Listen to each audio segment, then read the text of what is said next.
Divina das Dores, de Paula Cardoso. 2 de abril de 1947.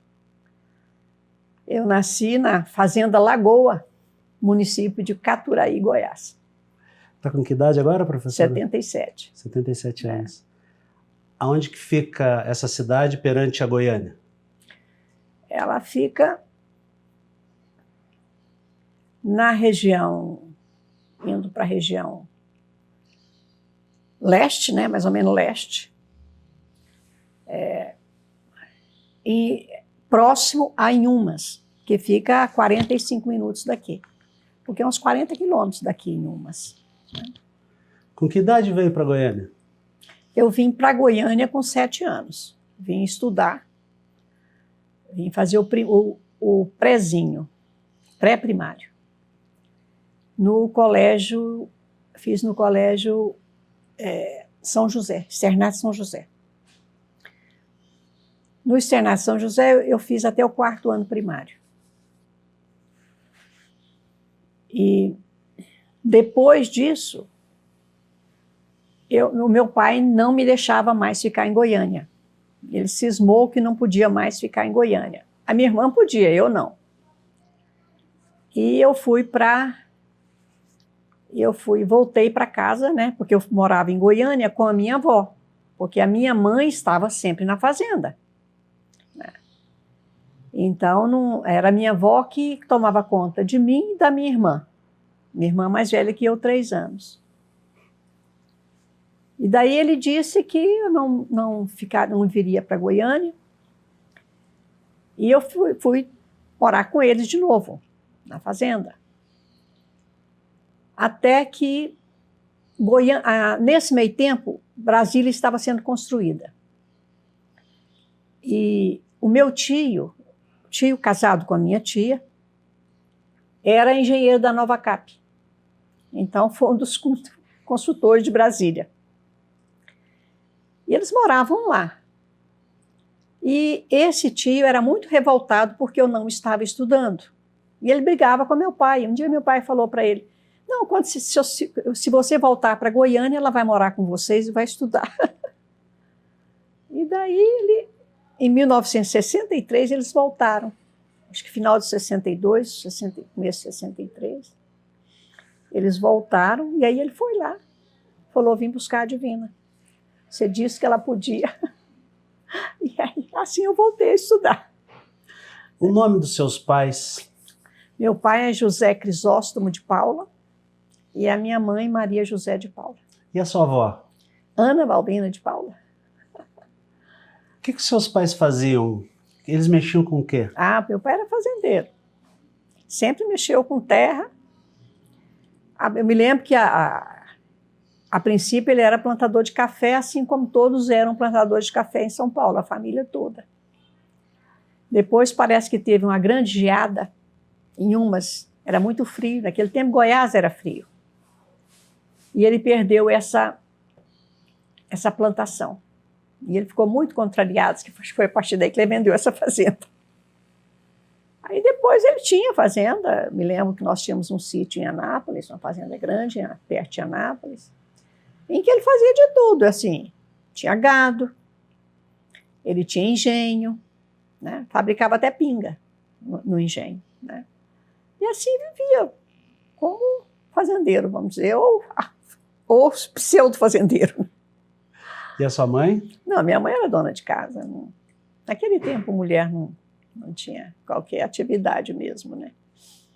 A minha avó dizia que no tempo dela, na verdade, a família do meu pai, eles casavam todos entre si, né? E tanto que a minha avó era prima do meu avô. Minha mãe não era prima do meu pai. E os ofícios eram: a menina chegava aos 12 anos e ia aprender a fazer crochê. E a minha avó, por exemplo, acho que ela foi para Batatais para aprender a fazer crochê. Saiu lá não sei se era Franca ou Igarapava, que eles moravam. E daí foi lá para Batatais, eu lembro disso, de falar em Batatais, para poder fazer crochê, aprender a fazer crochê. E a minha mãe não aprendeu a fazer crochê, mas ela era muito prendada. E ela costurava bem. sem nunca ter feito um curso de costura, né? Ela colocava, eu me lembro que ela colocava as calças, ela ia fazer uma calça, aí ela pegava uma de medida, e ali ela cortava e fazia, ela perfeita a costura dela. Professora, a gente tem feito em todas as entrevistas uma pergunta pelo começo da entrevista, que é: qual a lembrança que a senhora tem, a primeira lembrança que a senhora tem de si mesma? As memórias se entrecruzam, tem gente que lembra de 2 anos de idade, algum fato, outras pessoas lembram um pouquinho depois, 7 anos, 10 anos. Teve uma pessoa que lembrou dos 13 anos, assim. Mas se eu faço essa pergunta agora para a senhora, o que lhe vem à memória? Olha, eu me lembro de tem 2 lembranças que eu me lembro. Quer dizer, que sempre me vem à memória. Uma, eu acho que quando eu fiz 3 anos. Em umas, o meu pai tinha um tipo de um empório também, na cidade. Ele tinha a roça, mas ele tinha esse empório lá. Não é empório, naquele tempo era uma venda. Era venda que se chamava. E aí, eu me lembro de eu falar, hoje é meu aniversário. Aí, eu me lembro dele ajoelhar perto de mim e falar, é mesmo, vou te dar um presente. E ele me deu, sabe assim, não era um perfume, claro, um frasco de alguma coisa que tinha algum cheiro. Então, aquilo para mim foi o melhor presente que eu acho que eu já ganhei aquilo lá. Então, lembrar de pensar que como é que eu sabia que era meu aniversário se ninguém havia dito que era meu aniversário? Né? Alguma coisa me contou que era meu aniversário. E eu falei para ele, pai, hoje é meu aniversário. Papai, eu chamava de papai. Papai, hoje é meu aniversário. Ah, é mesmo, é seu aniversário, eu vou te dar um presente. E me deu esse frasquinho, eu lembro disso. Até lembro que ele parece que tinha uma coloração assim amarelada. De certo era alguma colôniazinha, alguma coisa, né? Que tinha lá, porque vendia de tudo. As vendas vendiam de tudo. Que idade a senhora tinha? Era aniversário de quantos anos, talvez? Eu acho que eram 3 anos. Hoje eu penso que fossem 3 anos fazendo assim, porque eu me lembro que eu não tinha meu irmão, o Luiz, ainda. O Luiz nasceu depois. Então era só... E é engraçado que eu não me lembro da minha irmã estar na casa. Certo? Ela não estava esse dia. Ela é mais velha que eu, 3 anos. Né? Por isso que eu acho que eram uns 3 anos. Essa é uma lembrança? É. Tem uma segunda? Tem. Aí já tinha esse irmão, o Luiz. Nós havíamos mudado, lá em Umas ainda, havíamos mudado para... A gente tinha uma casa, morava numa casa e tinha um barracão que alugava. Nesse barracão moravam uma família e tinha uma menina que tinha o cabelo todo encaracoladinho, sabe aqueles cachinhos encaracolados? E eu era apaixonada pelo cabelo da menina. Eu chorava por causa do cabelo, falava para o meu cabelo loiro, eu era muito loira, e reto, né? Então eu achava, de certo eu me achava muito feia, porque eu era apaixonada pelo cabelo da menina. Eu chorava e falava, eu quero o cabelo, não lembro o nome da menininha, mas não lembro dela.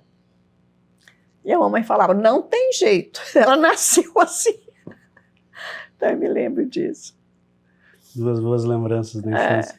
E como é que era a sua relação com a sua avó? Porque vocês moraram juntas, né, por um tempo. Por muitos anos. E a relação com os pais, ela é um pouquinho diferente do que com os avós. Até porque eu diria que a minha relação com a vovó e com os meus tios era até mais próxima.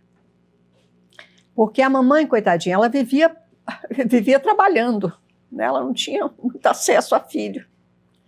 E a vovó já estava em Goiânia, né? Porque quando eles vieram para Goiânia, assim que Goiânia foi fundada. Meu avô tinha fazenda lá, também era município de Caturaí.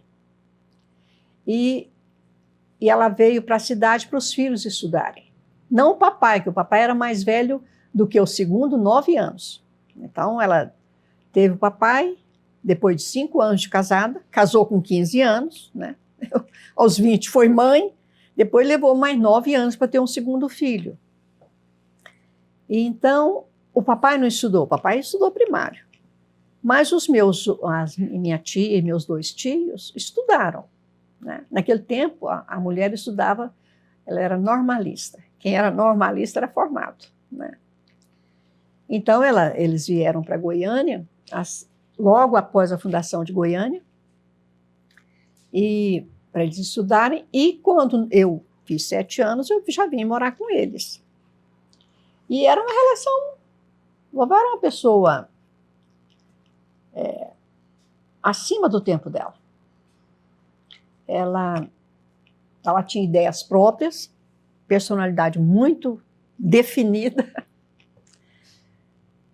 Ela veio de uma família em que não o pai, mas o avô era dono de escravos, né?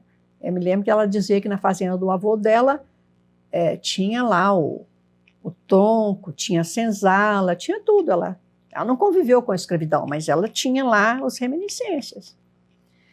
E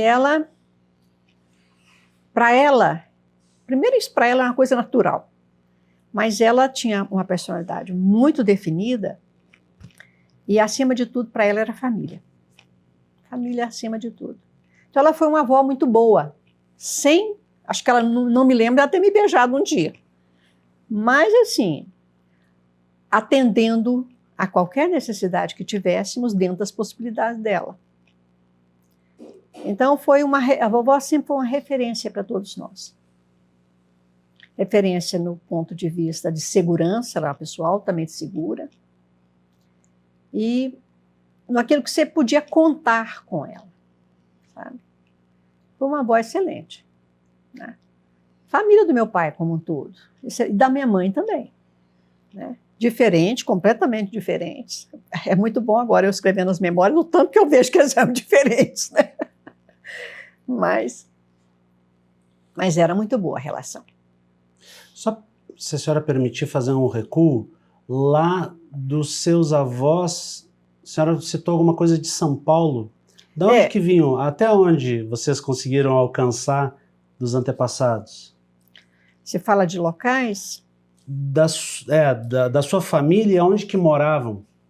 Então, eu acho, o meu pai nasceu em Guará,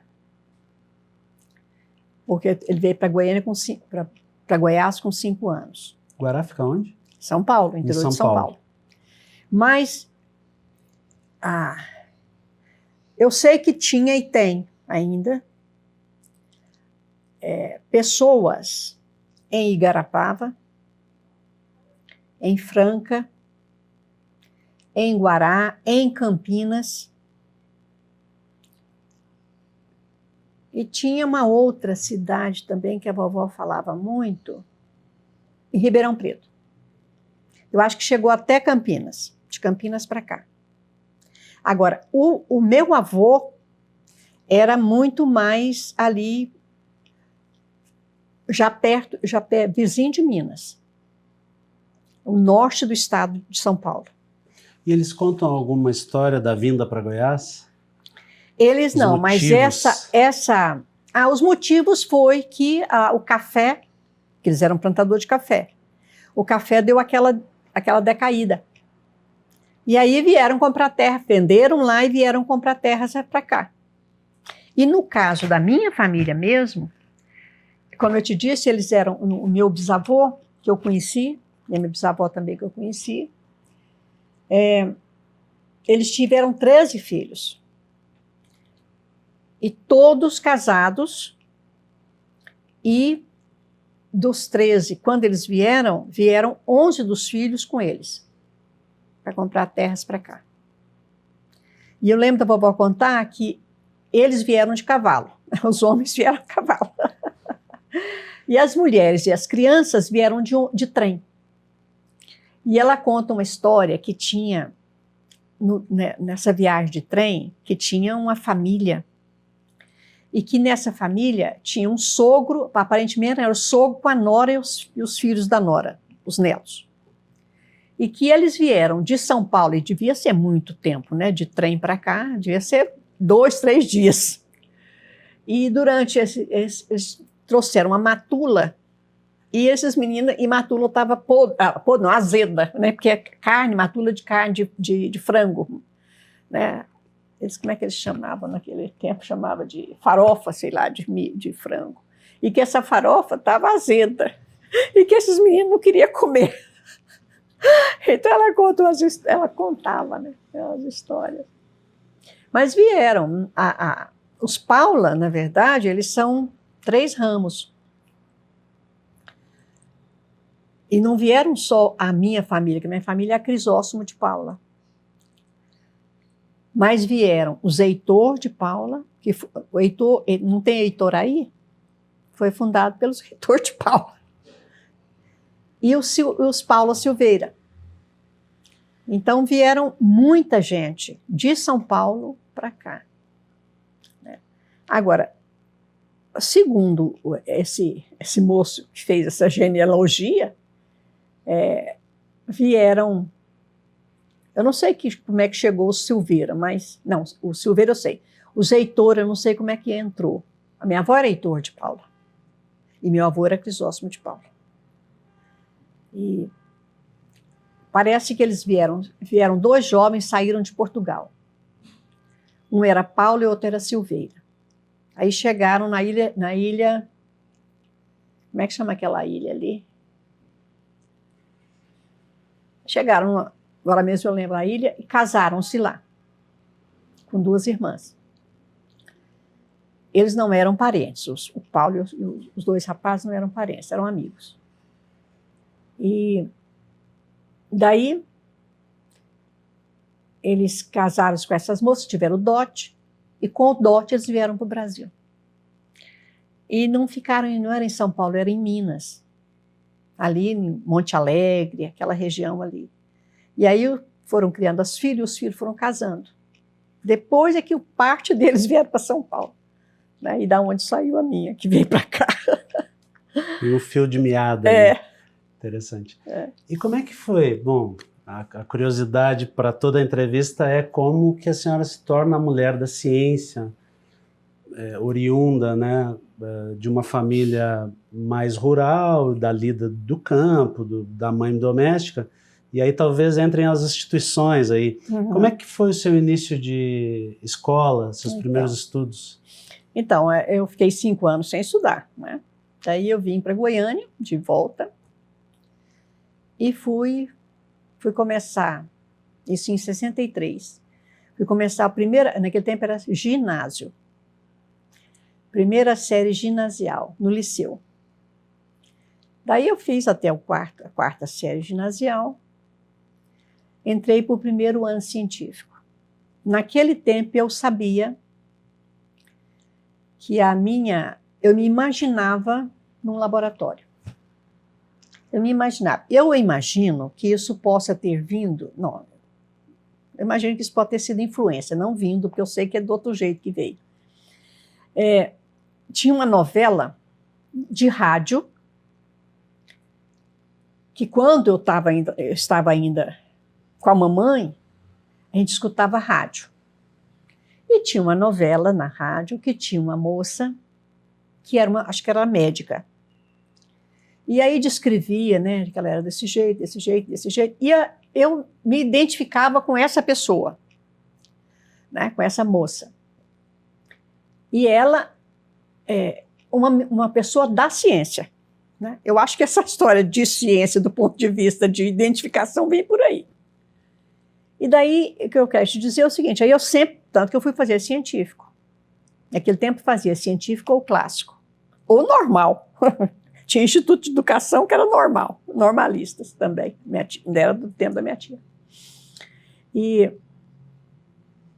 Então eu sabia que eu queria fazer alguma coisa, e naquele tempo tinha uma coisa que era fazer medicina. Então eu fiz o 1º ano científico, eu era boa aluna. Então, assim, não tinha nenhuma dificuldade. E eu me lembro que em outubro eu não precisava de mais de nota, essas coisas. E eu tinha e tenho uma amiga que tomava bomba. Então ela precisava, e ela nunca tinha para. Aliás, nós somos colegas de primário, né? Nós fizemos o primário juntas. Éramos vizinhas, elas eram vizinhas da mesma rua da minha avó. Mas ela já tinha que ter bem lá na frente, só que ela não conseguia, ela tomava bomba. Aí ela chegou para mim e falou para mim assim: Divina, vamos prestar prova de madureza? Você ouviu falar em madureza?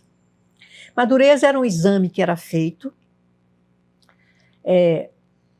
que era pelo governo, autorizado pelo governo, em que você podia prestar uma prova. Se você passasse, você concluiria o seu segundo grau, ou segundo grau. Naquele tempo era o científico. Aí eu falei, não sei o quê, e mamãe falou para mim, a mamãe já morava aqui em Goiânia. Aí, porque meu pai já tinha vendido fazenda, aquelas coisas. E aí a mamãe falou, não, minha filha, vai, porque você recupera esse tempo. Eu me lembro que imediatamente eu pensei, mas eu vou perder muito conteúdo. Mas fui e fiz e passei. Ela não passou. Ela ficou devendo as matérias ainda. Como é que era o nome dela? Lembra? Regina Lúcia. É minha amicíssima. Somos amigas desde o primário. Né? Somos amigas. E não foi bom. Porque realmente me faltou conteúdo. Aquele conteúdo, eu prestei uma madureza com base naquilo que eu tinha no primeiro ano, né, de científico. E passei, com base naquilo só. Então, faltava muito conteúdo. E daí, eu prestei um vestibular neste ano dessa madureza. Eu prestei o vestibular na UNB. Naturalmente que não passei. Mas aí eu já namorava basicamente meu marido. Como é que é o nome dele? Elvio. E nós nos casamos em 70. E nesse ano de 70, aí também eu já trabalhava. Aliás, eu trabalhei sempre. E nesse ano de 70, eu engravidei e não estudei para prestar nada. Quando chega no final de ano, devia ser dezembro, talvez novembro, e meu marido chega com inscrição, que tinha feito uma inscrição para mim, para eu fazer vestibular na Católica. Aí eu falei, macho, mas o que eu vou fazer lá? Não, é história natural, mas é biologia, de fato, né? Antigamente era história natural, a biologia era história natural. O Darwin, né? Darwin era naturalista. Falei, meu Deus, mas o que eu vou fazer nisso? Aí fui, prestei e passei. Passei em 6º lugar, parece. 6º, não, 10º, acho que é 10º lugar que eu passei no vestibular. E daí fiz o curso de História Natural, foram 4 anos. Nesse meio tempo eu era professora do Estado. E daí quando eu terminei em 74. Aí ele perguntou para mim, o que você vai fazer agora? Nesse curso, tinha 2 professores que depois foram grandes amigos e ainda são. Um é a Judi. Você sabe quem é a Judi? Não. Maria Judi? Maria Judi. Ela era da parasitologia, não da nossa parasitologia, mas ela fazia protozoologia lá no professor de protozoologia. No IPETESP? Não, lá no ICB. No ICB. No ICB. E era professora de zoologia na Católica. Porque biologia só tinha história natural na Católica. Não tinha na UFG. No ano seguinte, abriu o curso de biologia na UFG. Muitos colegas migraram para lá, para a Federal.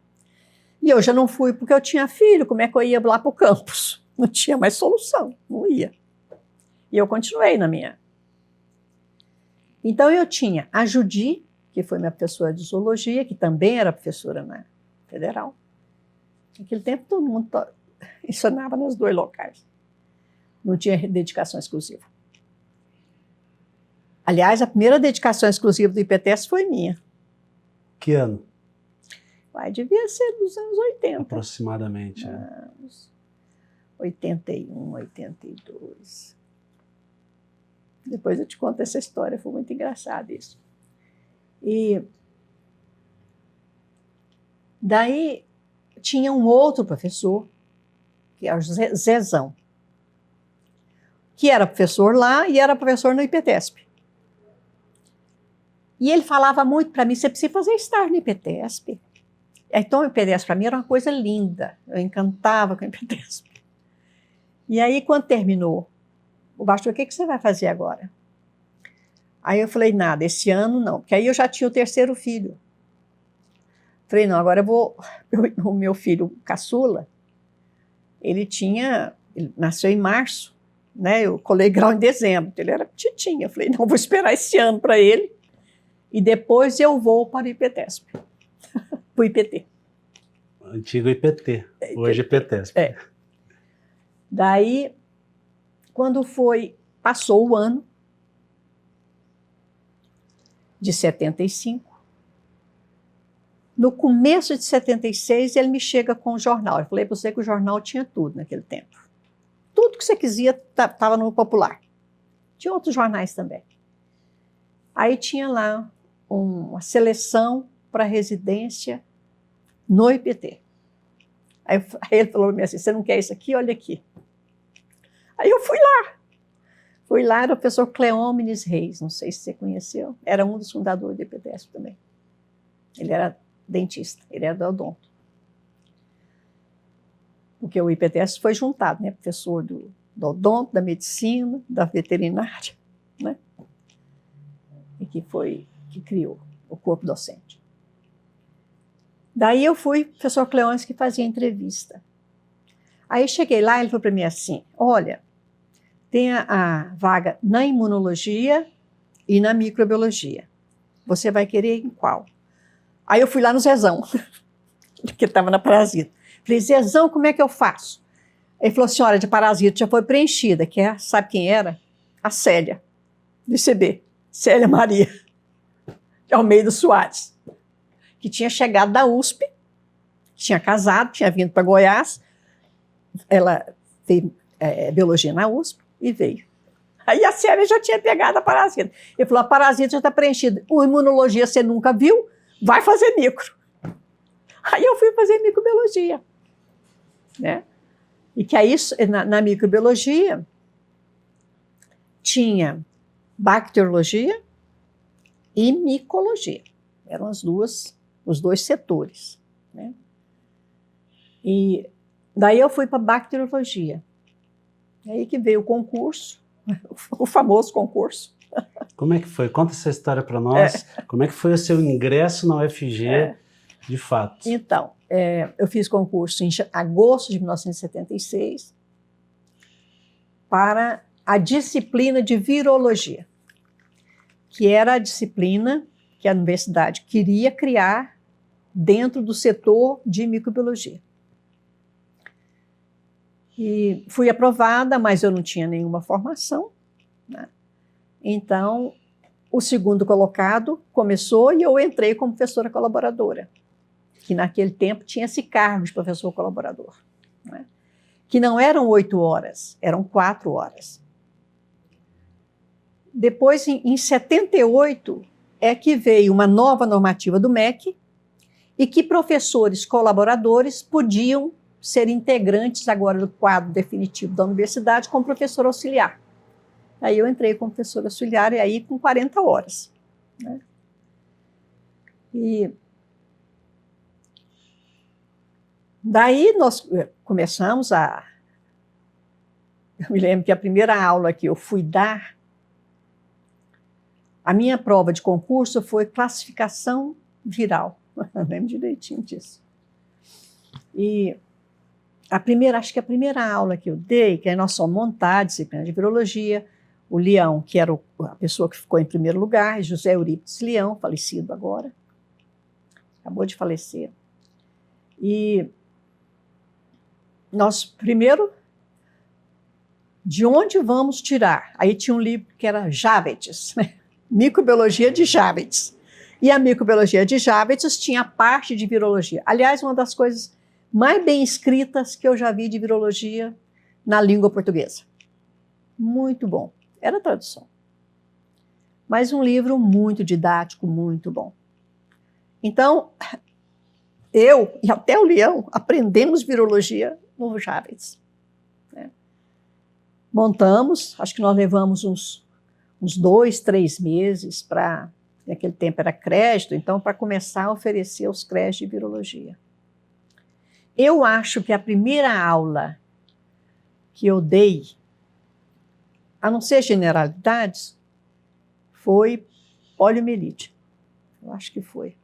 Poliovírus. Na verdade não é poliomielite, poliovírus. E aí montamos.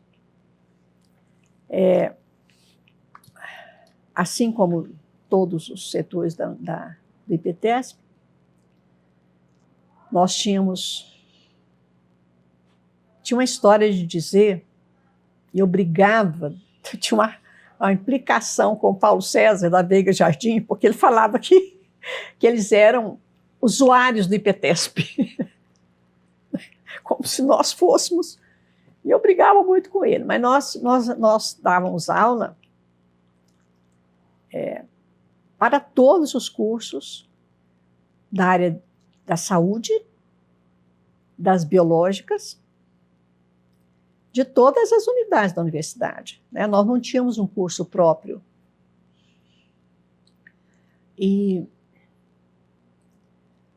Então, nós dávamos aula para medicina, para enfermagem, para nutrição, para farmácia. Naquele tempo tinha um curso de bioquímica separado. A pessoa fazia farmácia e depois ela fazia bioquímica. Hoje, análises clínicas, de uma maneira geral. E a odonto, a veterinária.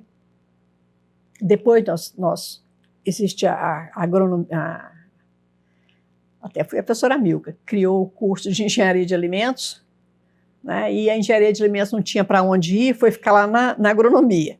Mas aí, na parte de alimentos, tinha que ser conosco, né? Então, também o curso de engenharia de alimentos. Então, assim, a gente tinha... E a virologia entrava com eu brigava muito para a virologia cada vez ter mais espaço. E os alunos gostavam de virologia, sempre gostaram. Os meninos da medicina, por exemplo, achavam que estavam no curso de medicina quando entravam no IPTESP. E a hora que pegava a virologia, então, eles encantavam, né? Porque é uma disciplina maravilhosa. E assim foi. Foi por aí, né?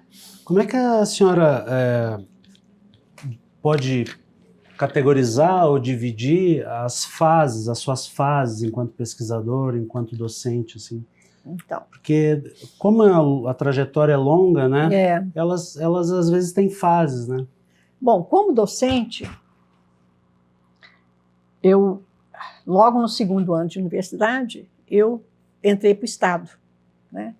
Então, eu era professora do ginásio e do científico também. Naquele tempo ainda era científico. E no ginásio eu ensinava ciências, no científico, no segundo grau, sei lá como é que já era biologia e química. Daí, quando eu entrei para a universidade, que eu passei a ser residente em microbiologia, fazendo especialização, eu ainda continuei por 2 anos a intercalar tanto a residência e a condição de colaboradora, professora colaboradora, com o Estado. Até que eu deixei do Estado e fiquei só com a universidade. E até a década de 80, você me perguntou como é que eu, para pesquisa. Então, o meu sonho era pesquisa. Eu fiz o meu TCC em Pênfigo. Eu não tive orientador do meu TCC. Eu não tirei nota boa no TCC porque eu não tinha orientador. E fiz assim, cheguei e falei, eu quero fazer pênfigo, que é o chamado fogo selvagem. Você já ouviu falar? Não. Até explicar, acho que é uma palavra da chama ciência. Pênfigo foliáceo. É uma doença dermatológica que também pega órgãos profundos, em que simplesmente desfolha a pele. Fica vermelho e é um sofrimento muito grande. E aqui no HDT tinha muito pênfigo foliáceo. Não, aqui em Goiás tinha muito. Goiás e Minas tinha bastante, interior de São Paulo também. E o HDT e o doutor Anwar Awad, que era nosso diretor, foi nosso diretor, e foi também secretário de Estado, ele era especialista em pênfigo. Então, de vários locais do Brasil chegava para cá para poder tratar aqui. E era lá no HDT. Eu sabia da história de pênfigo foliáceo, de fogo selvagem, porque minha avó falava em fogo selvagem. Você vê o tanto de influência que minha avó teve na vida. E aí, quando foi para escolher o TCC, eu falei, eu vou fazer em fogo selvagem. Só que eu não sabia nada. Aí eu fui lá na biblioteca da UFG. Lá ali na praça, era só uma portinha, né? Hoje tem a biblioteca grande, que o professor Edivar construiu e tudo. Mas era pequena. E eu sei que eu cheguei lá e eu estava olhando assim, tinha uma prateleira com um monte de algumas revistas, não existia monte aqui não. E eu olhando assim, uma pessoa sentada falou, você está procurando o quê? Eu falei, eu estou procurando alguma coisa sobre fogo selvagem. Ele falou, é? Aí, por quê? Eu expliquei, não, eu estou querendo fazer o meu trabalho de conclusão de curso nisso. Ele falou, tá. Você conhece o Tofik Awad, que era o irmão do Anwar Awad? Eu falei, não. Ele é diretor do HDT, e é lá que você vai achar tudo. Mas tem essas revistas aqui que o Anwar escreveu, olha elas. Eu pedi emprestado lá na biblioteca naquele tempo. Agora você imagina, que sistema de empréstimo que era esse? Simplesmente você falava, olha, eu sou fulano, e depois você ia lá e devolvia. Né? Aí ele falou para mim, você vai lá, fala. E quem era essa pessoa? Era o doutor Alencar. O mundo é pequeno. Ele era ginecologista, lá da faculdade, do Hospital das Clínicas também, e estava ali folheando, lendo, estudando, me viu procurar, me deu as revistas, e aí eu fui lá para o HDT. Cheguei lá, procurei o diretor, como se eu soubesse alguma coisa. Falei para ele, olha, isso assim, assado, assim, assado. Ele falou, não, pode ficar à vontade, pode entrevistar, pode... Olha, eu tirei foto, conversava com todo mundo. Depois o HDT foi um dos grandes pontos de coleta da minha vida. Por exemplo, a época de HIV, tudo meu fazia lá. Hepatite fazia lá. Foi uma época que já não tinha essa facilidade. Eu conseguia coletar porque eu já era professora divina, porque senão não coletava mais. Né? Porque tudo agora tinha ética, naquele tempo não tinha, ninguém tinha sistema de nada. Daí eu fiz um trabalho excelente, acredita uma coisa dessa? Me lembro que depois, algum tempo depois, quando aí veio um professor, o Ricardo Ichac, foi nosso professor, que era do Belém também, que aí ele sabia virologia. Ele deu viu lá minha monografia. Mas que coisa mais bonita. Divina, você fez isso? Fiz. Que jeito, não sei, mas eu fiz. Né? Então, bom. Mas antes, isso foi, então, para eu tirar o meu diploma lá, pegar o diploma para entregar. Lá, quando eu entrei no instituto, então, eu tinha aquele anseio de fazer alguma coisa. Quando eu fiz a especialização, eu ainda fiz o meu trabalho em bacteriologia. E escrevi, fizemos as coletas, fazia os experimentos, mas não passou daquilo. Ninguém fazia pesquisa no Instituto. Tinha o nome de pesquisa, Instituto de Patologia Tropical, mas ninguém fazia. Lá tinha o doutor, porque quando eu cheguei, o doutor William Barbosa já não estava mais, não era mais diretor do Instituto, já tinha se afastado bastante, que ele era o grande foco da pesquisa. E toda a pesquisa dele estava no Hospital das Clínicas. Então, inclusive, ele tinha um laboratório grande no Hospital das Clínicas. Quem não era, e ele é parasitologista, quem não era parasitologista não tinha, né, chance. E na virologia não tinha grande coisa, o Ricardo fez uma pesquisa de rotavírus quando começou a sorologia. Fez também, escreveu um artigo de rubéola, que eu fazia os exames laboratoriais para atendimento da comunidade. Isso fazia, mas não tinha nenhuma noção de pesquisa. E assim, os artigos que eu havia sido incluída, é porque colocou meu nome, porque na verdade a única coisa que eu fiz é ajudar uma coisinha aqui, mas eu não tinha noção daquilo. E aí, quando foi em 80, eu achei que eu ia sair da universidade, porque eu estava muito desaprontada. Não tinha para onde sair. Aí eu falei com meu marido. Falei, eu acho que vou deixar a universidade. Eu não quero ser só aula. Eu adorava, nunca deixei, adoro aula. Adoro a sala de aula.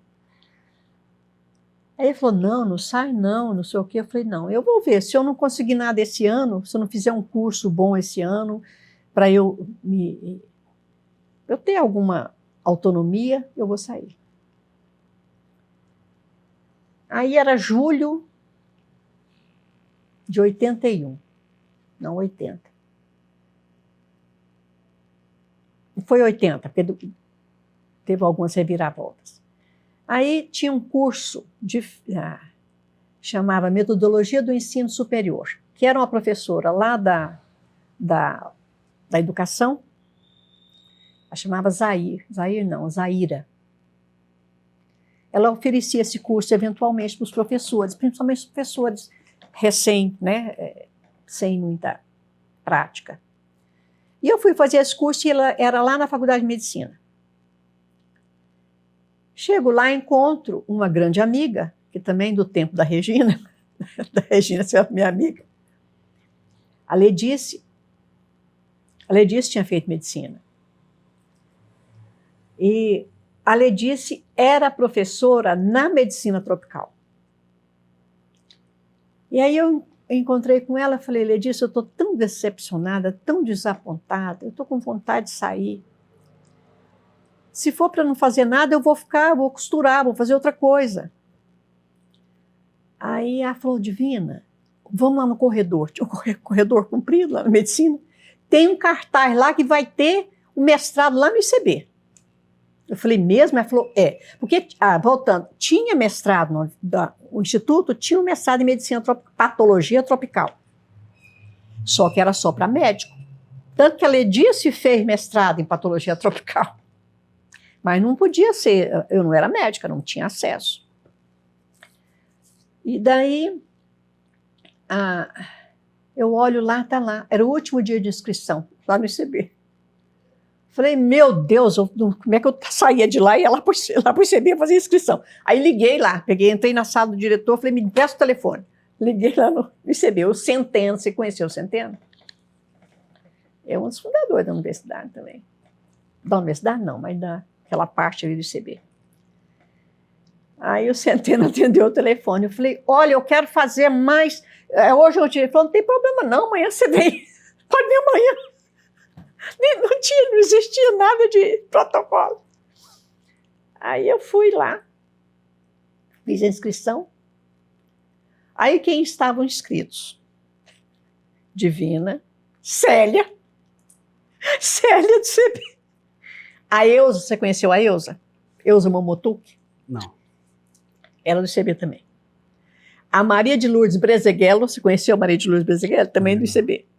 E uma menina que eu tinha conhecido quando meu pai tinha uma chácara em Nerópolis. Essa menina, conheci lá em Nerópolis. Ela chamava Elza. Essa menina não conseguiu terminar. E aí, esse curso começou no segundo semestre, mas depois ele deu uma fechada, ele reiniciou em 81. Certinho, 81. E foi o melhor curso que eu já fiz na vida. Nós tivemos, olha, quando eu fui fazer doutorado em São Paulo, eles não me pediram, eu não fiz prova em São Paulo. Eu já era conhecida, né? Eu já tinha nome. Então, a comissão falou para mim assim, comissão de avaliação, de seleção. Os outros fizeram, eu não fiz. Aí ele falou para mim assim, Divina, não tem cabimento fazer seleção com você. Cadê a sua dissertação de mestrado? Eu falei, olha, está publicada. Ela falou, não quero a publicação, não, eu quero a original, sem a conserto, sem os... Aí eu falei, meu Deus, não sei cadê não. Aí falei, pessoa Cleon, a pessoa que eu não tinha sido da minha banca, eu falei, o senhor tem minha dissertação? Ele falou, tenho. Eu levei a minha dissertação, para você ter uma ideia, e com o meu histórico escolar histórico escolar não, né? Histórico mesmo do curso. Com esse histórico e com a minha dissertação, eu fiz crédito, acho que 4 ou 5 créditos só. Aproveitaram todos os meus créditos, para você ter uma ideia. Mas era tanta disciplina, de enzimologia para cima tinha tudo. Cálculo, eu fiz cálculo. Assim, foi um curso excelente, eles trouxeram, e quem eram os idealizadores? Crates, Centeno e Salum. Salum era o único laboratório lá do campus que tinha alguma situação de pesquisa.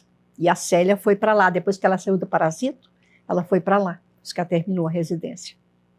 Ela foi para lá e aí a Célia começou lá a desenvolver. Então, os 3 idealizaram e foi um sucesso. Eles trouxeram, de cada disciplina, eles trouxeram os melhores do país para... Sabe? Esse no ICB, né? No ICB. Aí era programa. Era um programa sem estar reconhecido pela CAPES ainda. Naquele tempo criava e depois mandava. Não é igual hoje não, meu filho. Hoje tem que ter autorização. Nossa, imagina. E eu sei que... Por que lá em São Paulo já conheciam a senhora? Porque é nisso que eu estou dizendo. Esse curso ele foi tão fundamental que quando eu saí do curso, eu sabia o que era pesquisa. Eu sabia o que pesquisar, como pesquisar e por onde ir. O primeiro projeto que eu mandei para o CNPq, eu estava fazendo os créditos lá no campus. E aí teve uma reunião. Não sei porquê, a Imuno estava junto com a Parasito, com a Micro ali, nessa reunião. E nessa reunião tinha a Arminda. Não sei se eu vou falar na Arminda Machado. Que era de qual unidade? Ela é da IPTESP, da imunologia. Aí ela falou assim, hoje é o último dia para mandar pedido, projeto para o CNPq. Eu falei, o que é CNPq? Aí ela veio me explicar. Aí falou assim, tem os formulários, está lá na direção. Eu fui lá na direção, peguei o formulário, preenchi e pedi, porque eu precisava de antibiótico, porque eu fiz fagotipagem de Staphylococcus aureus. Vírus, já fiz vírus aqui e bactéria aqui. Então, eu precisava dos antibióticos para fazer um antibiograma. Fichei lá, mandei, veio na hora o dinheiro. Nunca mais eu perdi o projeto. O primeiro projeto meu foi ali. Então, quando eu terminei, eu sabia o que eu queria. Eu já entrei para um grande grupo, porque eu terminei em 85. Em 86, saiu um grande edital da FINEP para a criação de laboratórios no Brasil em rotavirose, rotavírus. E aí eu fiz o projeto, mandei, ganhei, e nosso laboratório é um dos únicos que persistiu no Brasil.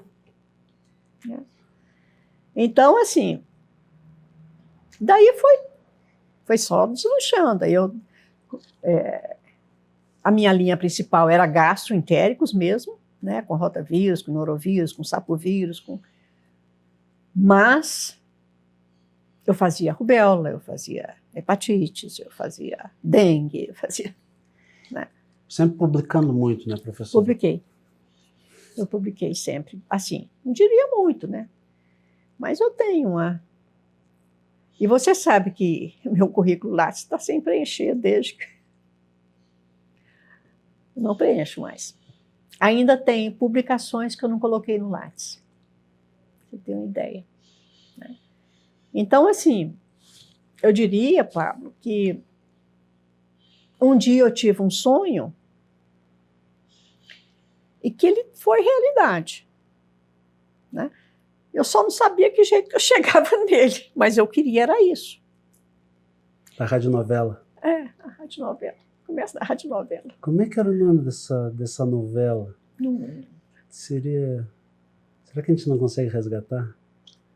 Não sei, acho que não, na minha memória não. Tem mais ou menos o ano, né? Aproximado? É antes de 63. É em 58, por aí. De 50 e... Não, porque eu entrei no colégio em 54. Aliás, 54 foi muito bom. No dia 25 de agosto, né?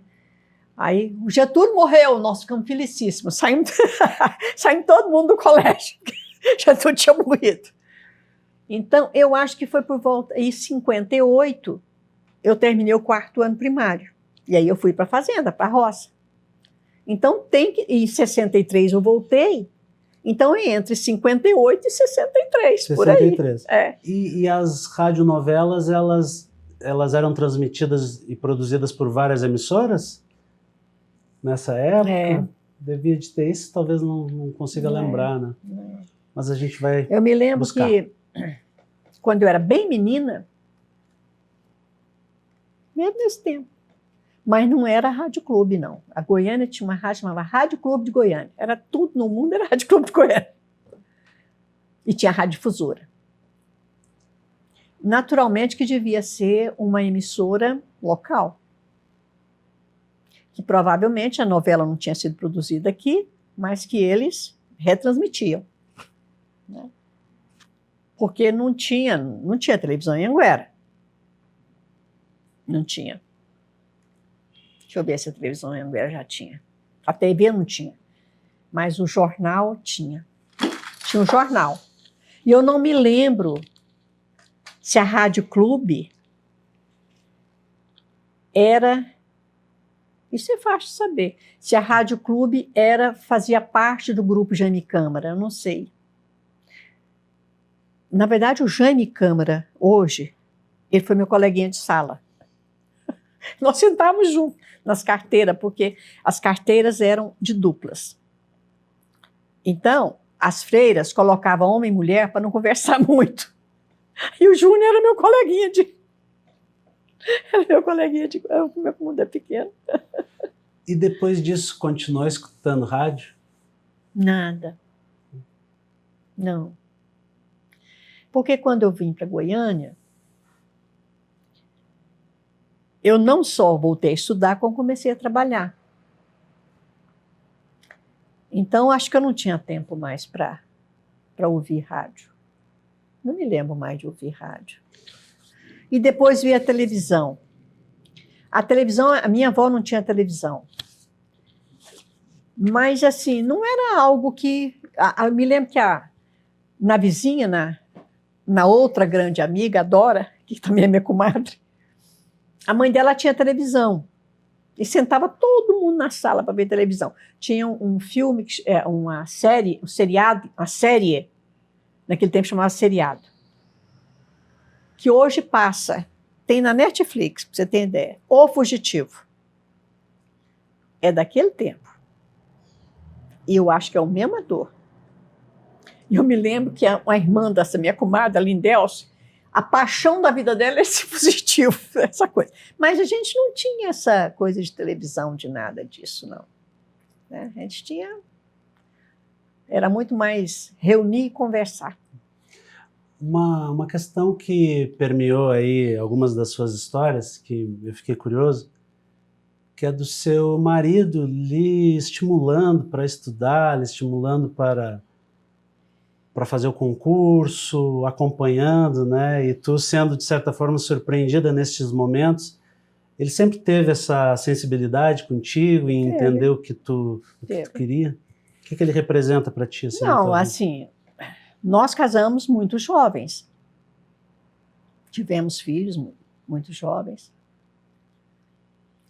Mas nós sempre nos apoiamos.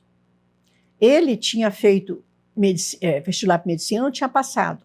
E quando eu fiz, ele fez eu fazer o concurso, ele prestou, aí saiu um vestibular numa faculdade de Anápolis, que até hoje é uma das grandes faculdades de odontologia do estado, é em Anápolis. E alguém falou para ele, eu falei para ele, vai fazer isso vai dar certo. Ele foi e passou. Então, ele fez odontologia. E assim, fomos fazer a vida juntos. Né? Quando eu fui para fazer doutorado, eu comecei doutorado 10 anos depois que eu havia feito mestrado. E no meu tempo ainda não tinha doutorado na minha área, porque eu não ia fazer doutorado em educação. Né? Tinha doutorado em educação, tinha doutorado, já tinha agronomia? Tinha agronomia e veterinária. E medicina tropical. Medicina tropical era só médico, né? Aí já não era patologia tropical, ainda era patologia tropical. E PT? Não, patologia tropical. Era o programa de pós-graduação em patologia tropical, depois foi programa de pós-graduação em medicina tropical. Agora é medicina tropical e saúde pública, como é a IPTESP. Mas naquele tempo não tinha doutorado. Na verdade, eu ajudei a criar o doutorado também. Sem ser, não tinha, a não ser médico, só podia fazer médico. Até alguns anos, eu acho que só lá para a volta de 2000, em torno de 2000 é que pôde abrir para não médico. Então não tinha chance. E, assim, eu comecei a perceber, eu tinha toda a minha já trajetória, já seguindo, mas eu não tinha, naquele tempo, eu era só mestre e eu conseguia qualquer projeto que eu mandasse, eu conseguia ainda. Mas eu comecei a perceber que já estava tendo, vamos dizer assim, era prioridade quem era doutor. E nós havíamos criado o doutorado em medicina tropical. Eu dava aula na medicina tropical e chegou um momento em que, como a Regina tinha voltado do doutorado dela, ela pegou minhas aulas. Normal, eu também achei normal, mas assim, eu pensei, então eu não tenho. Aí eu chamei meu marido, eu falei, olha, na universidade hoje é preciso ter doutorado. Ele falou, como é que você vai fazer? Eu falei, vou ter que sair. Aí ele falou, onde você vai fazer? Eu falei, São Paulo ou Rio, que é onde tinha virologia. Tinha que fazer em virologia. Aí eu liguei em São Paulo, na USP. Dentro desse grupo de formação desses grandes laboratórios, que a FINEP financiou, um deles foi no laboratório da Maria Lúcia Rax. Aí eu liguei para ela uma tarde, um dia de tarde, assim, final de semana, devia ser uma sexta-feira de tarde. Lá da sala do diretor, eu liguei e falei, Maria Lúcia, quando que vai ter seleção aí para doutorado? Ela falou, é fluxo contínuo divino agora. Falei, mesmo? É. Agora, já estão até aprontando um grupo agora para fazer seleção. Aí eu falei, você me orienta? Ela falou, claro. Aí eu falei, e o projeto pode ser aquele meu, aquele que está aprovado? Eu tinha um projeto enorme aprovado pelo CNPq. Ela falou, pode. Aí, por isso que eu estou te falando, a comissão de seleção não quis me fazer. Eu já fui com o projeto aprovado. Uma garantia imensa a garantia da coleta. Aí a única coisa, eu falei que eu não podia ficar lá, porque eu tinha que dar aula. Eu nunca deixei de minhas aulas. Nunca tive licença. Aí eu juntava minhas aulas, e porque eu fiz pouquíssimos créditos também, né? Eu fiz um crédito em vacinas, fiz um outro crédito dentro de rotavírus, lá na veterinária, uma parte na UCB, na parte da veterinária. Eu acho que se eu fiz mais uma disciplina, foi muito. Estou falando para você que eles não queriam que eu fizesse nada. Daí eu falei, olha, mas eu não posso ficar em São Paulo. E era obrigatório que ficasse em São Paulo e fizesse todos os experimentos em São Paulo. Aí a coordenadora lá do grupo de seleção falou, escuta, mas você tem que fazer aqui. Você teria algum co-orientador lá? Falei, tem, a Célia, serve.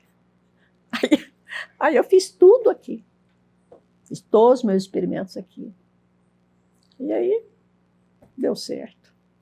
Professora, como é que a senhora chega a ser pró-reitora? Conta para nós essa história. Nossa, isso é... Bom... O ano era? 2004. Mas olha, antes... Eu te falei que eu fui vice-chefe, fui chefe. Depois eu fui vice-coordenador do programa, coordenadora. Depois eu fui diretora do Instituto. Já era IPTESP? Já. E nessa história toda, eu sempre fiz muito parte também. Por exemplo, eu era do conselho da FUNAP, desde que fundou o FUNAP. Aliás, o FUNAP já me salvou na vida. Não tem ideia de que o FUNAP já me salvou. E fui do conselho de curadores, enquanto eu participava dos consunes, da CEPEC, lembra? Você não sabe o que era CEPEC, sabe? Agora existe ainda a CEPEC. Pois é. Fui de CEPEC,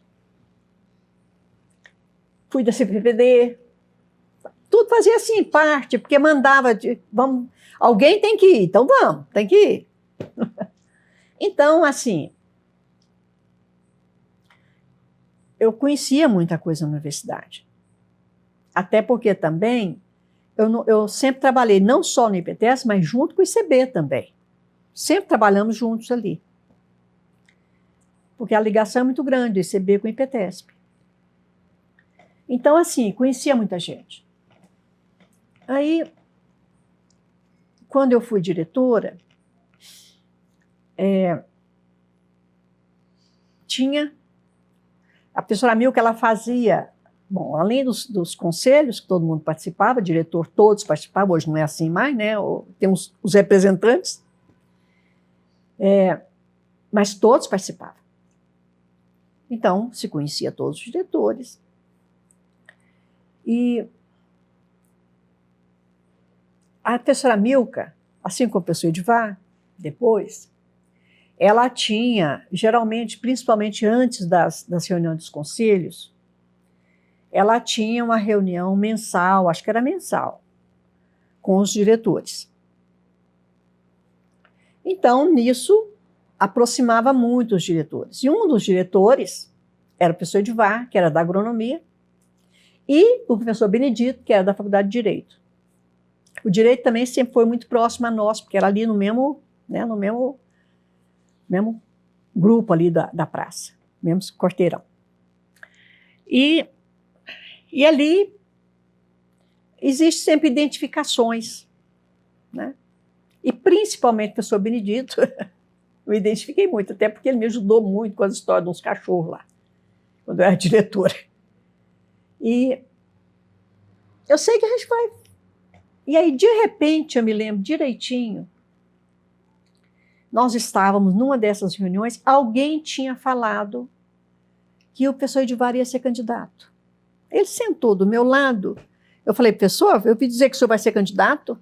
Aí ele riu assim, falou assim, professor, estão falando isso aí, eu estou deixando, se pegar, pegou. Desse jeito. Aí, de repente, ele era candidato. E aí a professora Milka me colocou numa comissão de ética. Comissão de ética significava que eu não podia ter partido nenhum. Eu não teria mesmo, sim. E não teria. Até porque os candidatos eram todos conhecidos. Era o professor Edivar, era o Eugênio lá que era meu amigo também, lá da veterinária. Da veterinária. Eu gostava muito do Eugênio também. E aí, bom, a eleição aconteceu, teve quantos candidatos foram? Edivar, Eugênio? E o Ronaldo, eu acho, lá da... o Ronaldo queria que eu fosse vice dele de todo jeito. Juntou ele e aquele menino lá do Cirano, lá do ICB. Vieram os dois lá. Você precisa ser vice do... Falei, não vou ser nunca. Nunca que eu não vou para a reitoria. Acredita isso? Acho que também foi por isso que a professora Milton me pôs nesse... Que ela viu que alguém queria eu como vice. A pessoa, vou pôr ela na... Aí me pôs na... Eu e o diretor lá da educação. Aí... Bom, transcorreu as eleições, nós íamos em todos os debates para ver a ética que estava... Que ano era isso? 2003. 2003. Não, 2006. 2005. Aí, bom, passou, aí me colocaram na mesa apuradora. Tinha que apurar a eleição, contar a cédula. Aí tinha várias mesas. A Milka me pôs numa. Junto comigo estava a Clorinda. Lembro direitinho, era a Clorinda, eu, e tinha uma estudante de direito. Esse estudante de direito, mas vagabundo, não queria saber de nada. Mas a Clorinda lá. De repente a Clorinda foi bem assim. Perdemos, porque a Clorinda era candidata, era Eugênio, né? Porque é lá da veterinária. E ela é muito apaixonada. Eu falei, como que perdemos? Ela falou, perdemos só. O Eugênio já perdeu. Porque ela muito esperta, ela viu, quando ela viu a quantidade lá de votos, né, que já estava, ela falou, ganhou Edivar. Bom, ganhou Edivar. Falei, nossa, ganhou Edivar. Mas acabou. Não, teve uma coisa antes disso. Eu não falei para ninguém claro, ninguém fala, né, quem vai votar. Eu, pelo menos, não falo. E jamais influenciei a nenhum funcionário, a nenhum professor a votar em quem quer que seja. E não tive menor participação na eleição do professor Edivar, nenhuma, zero. Mas, no dia da eleição, eu que abri, né, que é o diretor que abre a urna e dá o primeiro voto. Era assim. Aí eu cheguei no instituto cedinho, 7 horas da manhã, abri, pus meu voto. Estou lá, entrei para a direção, de repente o professor Edivar entra. Aí ele entrou, eu falei, o senhor acabou de ganhar o primeiro voto. Ele falou, mesmo? Ele levou um susto, porque ele nunca ia pensar. Falei, pronto, encerrou o assunto. Aí ele passou, começou a montar a equipe dele. Aí ele chegou para mim e falou assim, professora, tem uma pró-reitoria que eu gostaria que você me ajudasse a montar. Porque com isso a gente vai ficando próximo, né, enquanto colegas, enquanto professores. Olha, professora, quem é? Qual? É a Pró-Reitoria de Pesquisa e Pós-Graduação. Falei, ajudo sim.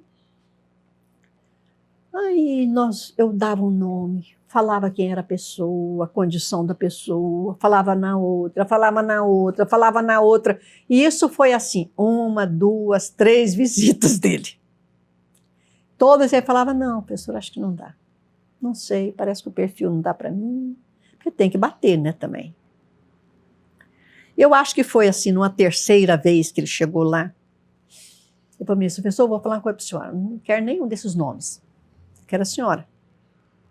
Falei, eu? É, a senhora. Falei, nossa, professor, de jeito nenhum. Eu não vou deixar instituto. O senhor sabe. Estou aqui na direção. Tem muitas coisas que é da minha responsabilidade. Não vou deixar meu instituto. Ah, professor, mas não sei o quê, não sei o quê. Foi embora. Estou achando que está tranquilo. Ele volta a segunda vez. Aí ele já voltou, eu acho que ele voltou com mais uma pessoa, não sei se era o professor Benedito, que já era vice dele. Conversou, eu falei, não, professor, não vou. Aí ele botou uma terceira, ele foi com todos os eleitos dele, os escolhidos dele. Os outros, todos os outros pró-reitores. Aí não teve jeito. Aí eu fui. Aí eu falei, bom, tá. Aí foi um transtorno, né? Porque eu tive que fazer nova eleição lá, porque eu não tinha terminado. Faltava quanto tempo? Quase 2 anos. Estava no meio da gestão. Refez e teve uma quebra ou fez para 2 anos? Fez para mais 4. Para mais 4. Pra mais então teve talvez 2 anos de gestão. É. Foi. Assim se tornou pró-reitora. Aí tornei pró-reitora. E como é que foi esse seu período com o Edivar? Foi muito bom. Primeiro, para entrar para a pró-reitoria, eu tive também muita sorte. Porque a pró-reitora era Eliana. Eliana foi minha aluna. E muito minha amiga, quer dizer, uma amizade e um amor, né? Um professor, primeiro de uma aluna com professora, depois de professor para professor, né? Eliana. Então, a Eliana, eu cheguei lá e falei, Eliana, me ensina, o que tem aqui? Eliana me mostrou tudo. Ela era pró-reitora anterior? Pró-reitora. Anterior, da professora Milka. A professora Milka. É. A Eliana, assim, o que não aconteceu com as outras pró-reitorias, eu acho. A única dificuldade é porque não tinha funcionário. Funcionário tinha uma secretária, aqui é a menina que mexe com os projetos, nossa, sou tão amiga dele. Aquele que mexe com os projetos. Ele está lá até hoje. A Benedita. Eram os 3 que tinham lá. E aí, a única coisa que o professor Edivar falou para mim, ele falou, professora, a senhora escolhe a equipe da senhora. Mas eu tenho uma pessoa que é muito meu amigo, que é uma pessoa muito boa. Se a senhora quiser, eu queria que a senhora aproveitasse ele como assessor. Aí, então tá, professor, vamos ver quem é. Aí ele me chega lá com João Teodoro. E como se diz, foi amor à primeira vista. O João foi meu companheiro mesmo, né? João. Do começo ao final. Então, assim, não foi difícil, foi porque era uma coisa ter sido coordenador de programa, né? A sorte minha.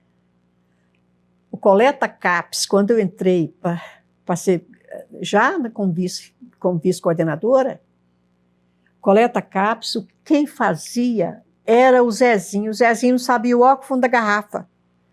Era uma dificuldade, coitadinho. Ele era excelente funcionário. Excelente funcionário. Mas não tinha formação para aquilo, meu Deus.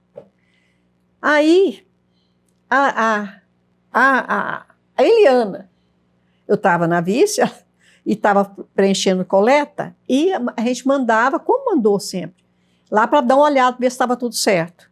Ah, me chamou, Divina, está tudo errado. Olha, Divina, tem que fazer assim, assado. Aí eu aprendi a fazer o coleta. Aí o Zezinho é expert. O Zezinho aprendeu também. Então, quer dizer, a única coisa que eu sabia, na verdade, era de programa e coleta GAPS. Aí nada. E não tinha funcionado, depois é que fui conseguindo. Aí foi montando, né? Chamei a Dulce para ser coordenadora, para ser assessora na parte da pós. O João ficou na pesquisa e inovação. Eram quantas diretorias com a senhora? Eram diretorias esse nome? Não, era coordenações. Coordenações. Quantas a senhora tinha? Tinha 2 coordenações, pesquisa, inovação e pós-graduação. Depois que foi pós-graduação, pesquisa e inovação. Então, porque já sei. E aí no final, no último dia lá do último consumo, eu consegui separar a pesquisa e a pós-graduação. Conta um pouquinho dessa história, porque esse é um momento importante para a UFG.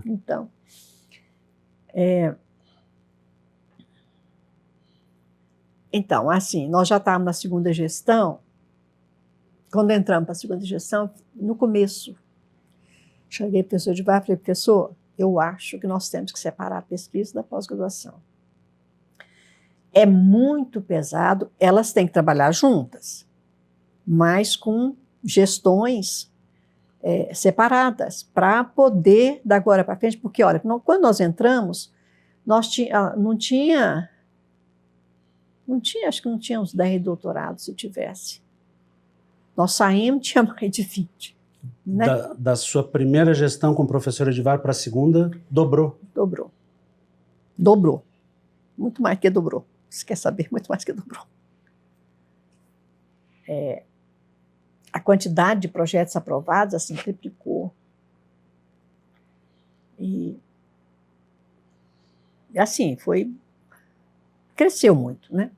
E nesse crescer muito, é muito pesado para um só pró-reitor.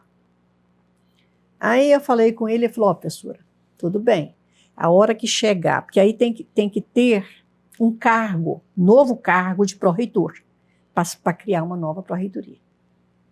Ele falou, a hora que sair, mas a senhora vai ter problema, porque o Geblin quer separar também.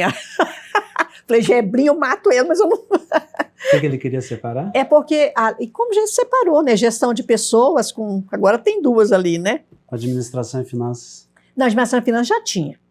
Mas tinha a gestão de pessoas, que era a PROEC, a PRPI, a PR. A Pró-Pessoas? Agora é Pró-Pessoas. Antes era Pró-Pessoas com gestão, com infraestrutura, com tudo. Entende? Uma coisa era PROAD, outra coisa era uma pró-reitoria enorme também. E ele queria. Falei, mas ele eu não deixo. Professora, tinha os limites, hoje tem uns limites, né, para pró-reitorias. Parece que não pode ultrapassar um número X de pró-reitorias. Nessa época existia? Existia, por isso que tinha que ter autorização, que tinha que ter o cargo para poder criar. Entende? Você não pode criar uma pró-reitoria se não tem cargo para pró-reitor. Também era meio a mesma coisa. Aí, bom, quando foi lá para o final do segundo ano, chegou a vaga para o novo pró-reitor. E nós tínhamos reuniões todas as segundas-feiras, às 6 horas da tarde, no ano inteiro.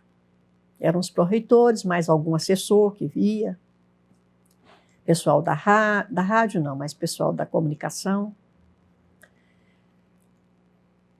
E aí ele falou, Gonçalo, vai brigar. Eu falei, vou.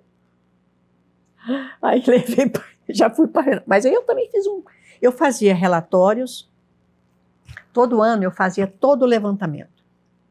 Eu fazia mês a mês, eu coletava toda a produção científica da instituição, por unidade acadêmica. Então eu sabia quem que tinha ido melhor naquele mês, quem que tinha ido melhor no ano, tudo. Professor por professor. Então, no final daí eu fazia os relatórios mensais e no final do ano eu fazia um relatório geral de gestão. Pós-graduação, pesquisa, inovação. E gestão como um todo. Está lá, isso aí. Se você quiser procurar, você procura lá que está lá. O professor Edivar não ia jogar isso fora, né? E eu apresentava para o grupo, a equipe. Aí, quando foi para essa reunião, já cheguei falando, as coisas é assim. Olha, professor, como eu falei para o senhor, eu acho que temos que separar a pró-reitoria. E provei, né, por que era a demanda, qual era a demanda. Aí, bom, fomos discutindo ao longo do... O professor Geblin O professor Geblin brigando de um lado, eu brigando do outro. Nessa reunião? Todo Isso era início da segunda gestão? Não, já era lá meados, quase no terceiro ano da gestão. Isso, então era que ano? Isso já era 2011, 2012, por aí. Aí, em 2013, todos concordaram, né, que poderia ser a pró-reitoria mesmo. Aí eu preparei toda a documentação e levei para o Consune. Só para a gente entender, com a professora Milka, se a senhora recorda quantas pró-reitorias eram, e depois que a senhora ingressou junto com o professor Edivar, quantas pró-reitorias eram durante essas duas Não gestões? eram as mesmas, ficou as mesmas, tá? Professor Milka, professor Edivar. Só depois, com o professor Orlando, é que aumentou, pelo menos a de pesquisa. E depois eu vi que no reitorado do professor Edivar, na próxima, é que essa gestão de pessoas, as pró-pessoas, aí que aumentou mais uma. Tá? Mas no tempo da professora Milka e do professor Edivar eram as mesmas. E se manteve dentro dos limites que o MEC dos exige. limites, E aí, quer dizer, ela foi criada a pró-reitoria de pesquisa no último Consune. Já tinha a palavra inovação? Tinha. Já tinha. Já tinha, porque também não tinha inovação na universidade. Nós é que instituímos. Né? Começamos, tanto é que depois, já no final do primeiro mandato, nós já tínhamos essa noção de que era coisa que não tinha jeito mesmo, que era por aí. E aí, na segunda gestão, eu chamei o professor João Medrado, que tinha chegado da Espanha, Barcelona. Ele tinha um grupo de trabalho que acho que até hoje ele trabalha em conjunto com esse pessoal de Barcelona. E ele tinha chegado, ele tinha feito um pós-doc lá, tinha chegado aí, foi lá na pró-reitoria, e eu precisando para fazer mais outra coordenação. O professor Edivar tinha autorizado, né, porque tinha o cargo de novo coordenador, mais um coordenador. Aí eu propus ele ficar na pesquisa e pus o João na inovação. Aí a Mara ficou na pós-graduação, o João Medrado na pesquisa e o João Teodoro na inovação. Vocês recentemente fizeram um almoço que eu fui de intruso. Um momento interessante aqui. Mas assim, nós continuamos muito ligados. O João Medrado, tadinho, ele não... Tadinho não, que eu adoro ele, como é que é coitadinho? Está sempre mandando mensagem e tudo mais. O João Teodoro vem me ver. A Mara vem me ver. A Dulce só conversa também, igual o João Medrado, né? Encontra aqui, encontra ali. Mas adoro os dois. Né? E também, além no começo, na primeira, quem era coordenadora de pesquisa era a Ritinha, lá da farmácia, que foi minha aluna. E a hora de arrumar, eu precisava arrumar. Não, a história não é bem assim. Quando ainda era na primeira gestão, criou a outra coordenação de inovação. Que aí a Ritinha ficou na pesquisa e o João Teodoro na inovação. Foi isso. E a Dulce na pós-graduação. Depois é que a Ritinha, no segundo mandato, a Ritinha saiu, ela, professora, eu não vou ficar mais porque eu quero cuidar do meu filho. Ela tinha tido um filho. E aí sim que eu chamei o João Medrado, agora que eu lembrei da história. Como é que era? É que o João Medrado entrou. E aí a Dulce saiu também na segunda, e a Mara entrou na pós-graduação. Esse é o período Edivar. Professor Edivar. Mas Os 2 anos. A senhora, depois disso, como é que se dá no pós-Edivar ali, Então, que entra o professor Orlando? Não, mas aí eu voltei para o IPTESP. Voltei para a sala de aula, voltei para o meu laboratório. E ali com o professor Orlando, porque no professor Edivar nós tínhamos começado o projeto Museu, né? Museu de Ciências. Museu de Ciências. E aí o professor Orlando entrou, e aí eu não ia mais ficar em nada, eu queria voltar mesmo para o Instituto. Não é que ele quisesse também não, mas eu não podia mais. Aí ele falou, nossa, ela fica com o Museu de Ciências. E foi que nós continuamos. Foi onde eu conheci a senhora. Foi onde conhecemos. E foi um período muito bom, né? Eu acho que foi muito enriquecedor, eu acho que juntou muita gente. Né? Você vê, só juntar o CAT não tanto, mas já está aí. Já está aí com uma bagagem assim, de museológica impressionante. Né? O Catalão mais até Goiás, né? Não sei como é que está Goiás hoje, se está junto com o museu, mas eu fiz muitas excursões a Goiás atrás disso e eles tinham um punhado de boas intenções. Né? Mas depois passou, né? Ficou meio que esquecido, porque depois também veio muita dificuldade. Né? No reitorado do professor Orlando já foi mais difícil, mudou o governo. Mudou o governo e a coisa ficou ruim. Muito ruim. O governo federal, né? Governo federal. Ficou muito ruim. Depois entra Bolsonaro. Né? E aí acabou, né? A coisa ficou muito difícil. Porque a visão que tinha antes do que era o papel da universidade, do ensino público superior, né? Mudou completamente. Então...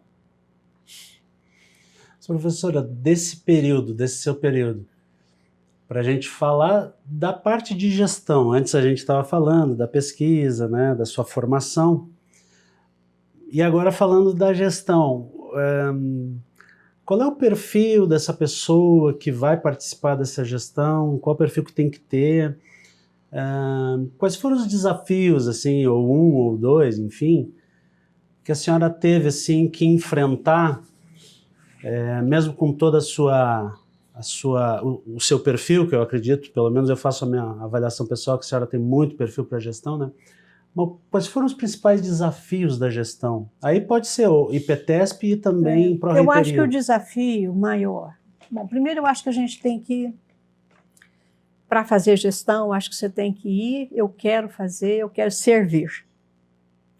Porque um gestor, ele tem que ser um servidor. Ele tem que ter, na minha visão, ele tem que ser equânime. Não é porque a minha área é a área da saúde que ela é melhor do que a área lá da letras ou lá da física. Então, isso tem que ter muito claramente. Eu acho que tem que ter uma visão de que a universidade é de todos e para todos. Isso inclui não só docente, como todo o pessoal técnico-administrativo, como os alunos, de todos os níveis. Eu acho que isso é fundamental. Agora, eu acho que o grande desafio é como conseguir, vamos dizer, servir sem dever nada a ninguém.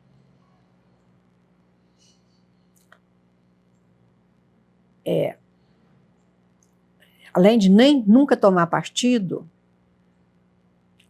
mas ter uma mesma conduta com todos. Seja o docente, seja o aluno, seja o técnico, seja a pessoa que vem de fora, porque a gente também tem uma demanda muito grande do público externo. Sem sair do que você é. Se você tem uma conduta com o Pablo, com toda a individualidade que é o Pablo, você tem que ter uma conduta similar, observando a individualidade do outro. Isso é muito difícil. Isso é muito difícil.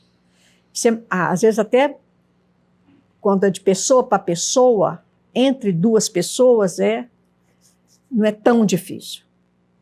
Mas quando você vai lidar aí com o público, é difícil. E eu vou tomar um exemplo. Por exemplo, Andifes. A participação na Andifes. Uma coisa muito difícil. Você é a pró-reitora divina. Eu sou pró-reitora divina, não me interessa se eu estou na Andifes, se eu não estou na Andifes, se eu estou no Senado, como eu fui muitas vezes. Isso é difícil. Pelo menos para mim. Eu acho que a gente tem que ter uma postura a mesma. Né? Se você vai dizer lá no Senado que você não concorda que um curso que foi feito lá no Paraguai seja... Você tem que aguentar isso. Entende? Sem deixar de ser pró-reitora da UFG. Então, acho que isso é a dificuldade. Depois disso, a senhora voltou para o IPTESP, né, para dar suas aulas. Quando que a senhora se aposentou? Eu aposentei quando eu fiz 70. Na verdade, ele estava com a história dos 75, mas não tinha acabado de sair. Eu acho que eu não teria me aposentado se o 75 tivesse chegado antes. Porque eu entrei, porque eu não queria perder a paridade. Deus me livre, já ganha mal, né? Nós já ganhamos mal, ainda perde paridade. Então, eu não podia deixar. Dia 2 de abril, aí eu entrei com meu pedido de aposentadoria antes, cumpri minhas férias, pedi antes, e aí ela saiu antes, saiu em março. Eu acho que abril já estava 75. De que ano? Deixa eu lembrar. Eu tinha 70, né? Eu ia fazer 70, né? Ia fazer 70 no próximo mês. Então, 2017? Acho que 2017. Que foi o final da gestão do professor Orlando. Cadê ele, né? Sumiu o professor Orlando. Agora ele está coordenando lá os cursos, a organização dos cursos em Cidade Ocidental. É isso mesmo. O Gesiel me falou isso. Muito embora na entrevista que ele me deu, e que está na primeira temporada, ele disse que ia jogar tênis. Mas ele não dá conta mais não, está muito velho. Aí eu brinco com ele, professor, está registrado lá que o senhor ia jogar tênis, agora o senhor voltou. Ele gostava de tênis, mas aí eu criticava dele demais, tadinho. Ele tinha um esporão no pé, e eu falava, velho, é assim mesmo, tem esporão. Aí eu torci o pé, e aqui daí eu pus uma bota, aquele troço doía pra caramba. Foi minha senhora, você sabe como é que eu consegui melhorar com o meu esporão? Pois a senhora fala que só não tem esporão. Vai no tal médico, ele faz uma aplicação. Aí eu fui. que foi que melhorou mesmo. Critiquei tanto que deu certo, coitado. E depois de 2017, a senhora chegou a se preparar para o imperativo da aposentadoria, da mudança, né, do governo? Teve alguma outra coisa? Não. Eu fiquei ainda, acho que 3 anos, né, na universidade, 3 ou 2 anos, até porque eu tinha alunos. Então, eu ainda dava aula também, mexia lá, dava aula da pós-graduação também, mas assim, até o meu último aluno, eu acho que foi 2019, uma coisa assim, que terminou. Era um egípcio que tinha vindo desses convênios, né? Não sei nem por que eu peguei esse. Eu tinha tanto gente de fora que esse povo não, respeito. Essas pessoas, elas do Egito, né, de outras regiões, principalmente dos Emirados, muita vontade de vir fazer a pós-graduação no Brasil, né, que é respeitável. Da UFG, graças a Deus, era extremamente respeitável. Era, não é. Então, eu recebia demais e-mail pedindo para orientar isso e aquilo, e eu não deixava, não. Um dia me aparece um aluno, uma pessoa do Egito, e eu não sei por quê. Falei, ai, que coisa. E fui conversando com esse menino. Olha, mas pensa um aluno maravilhoso. Ele não queria voltar para o Egito de jeito nenhum. Porque ele não conseguiu trabalho aqui.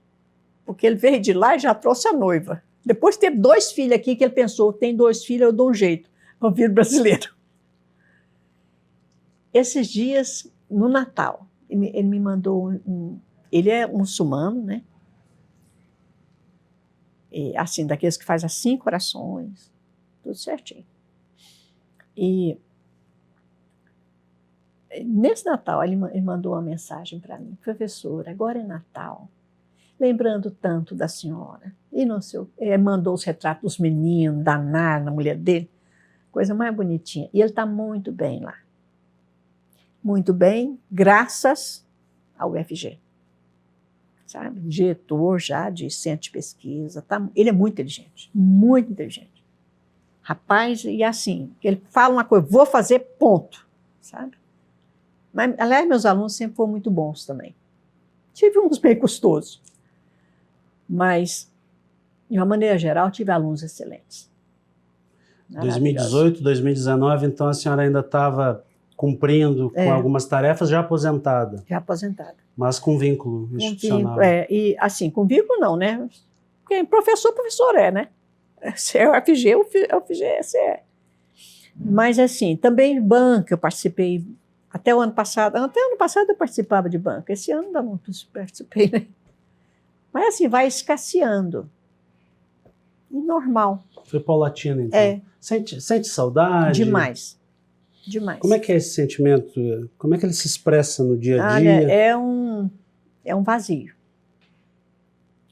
É um vazio, porque na hora que você acorda, levanta, você não vai trabalhar, né? Claro que você tem casa, você tem filho, você tem tudo, mas isso tudo você tinha antes também. E agora você não tem outra parte, né?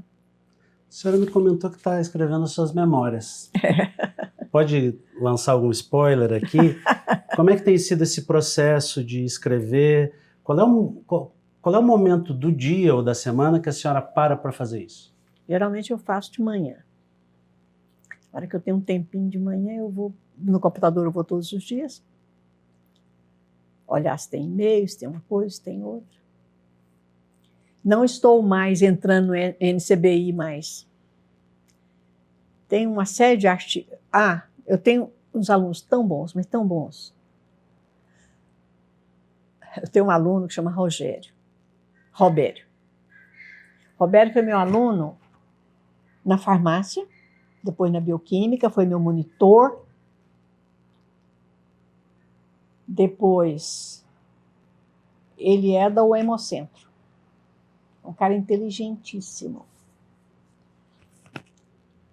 E aí depois ele fez mestrado comigo, depois ele queria fazer doutorado, mas ele queria fazer hepatite C e a Regina trabalha com hepatite C. Eu falei, vai fazer com a Regina. Ele não quis fazer e não fez.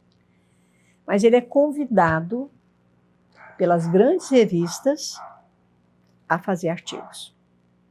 Ele faz não de experimentação, porque ele não está dentro do laboratório, mas ele faz as revisões para grandes revistas. Então, aí ele manda todas para mim. Professor, olha aqui, o que a senhora acha? Então, assim, eu tenho muito artigo que eu baixei, isso aqui. No tempo da pandemia, eu estudei bastante. Mas uma rotina sem um propósito, porque o trabalho é o propósito,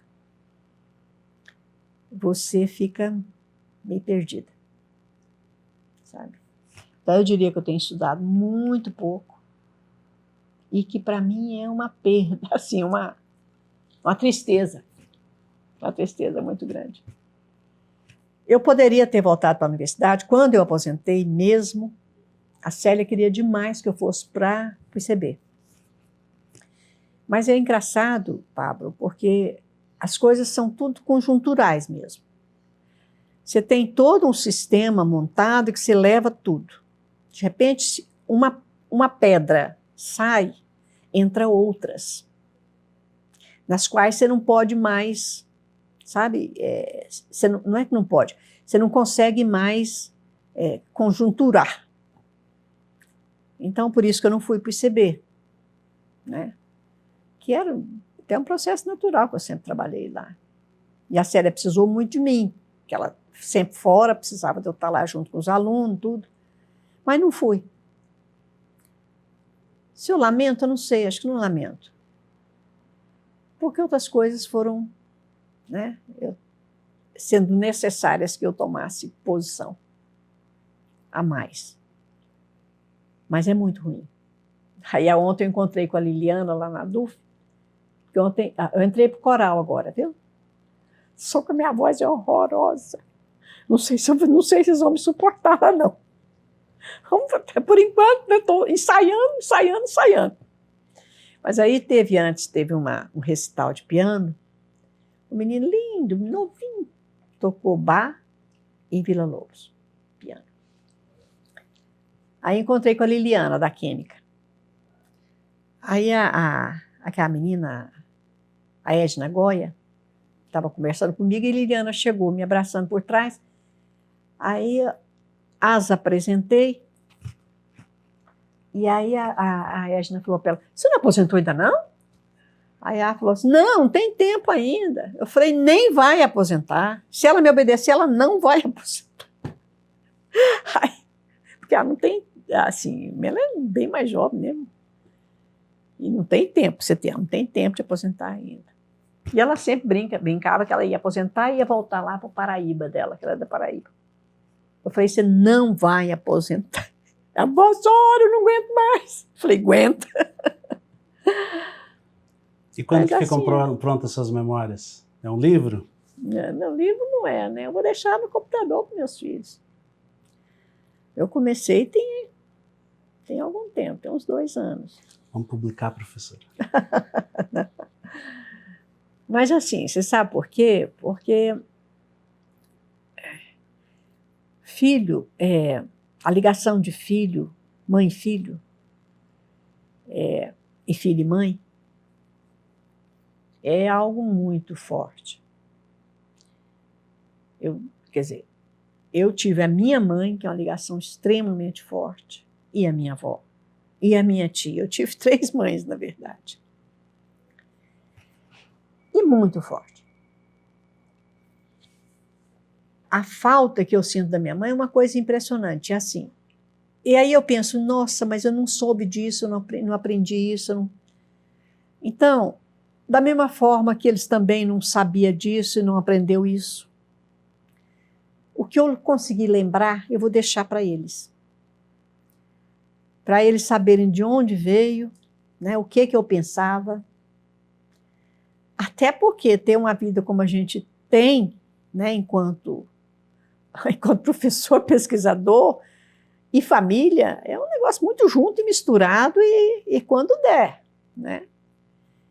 Então, embora toda a afetividade que assim que me une aos meus filhos a mim, que é muito forte, tem muita coisa que eles não sabem e que eu não sei.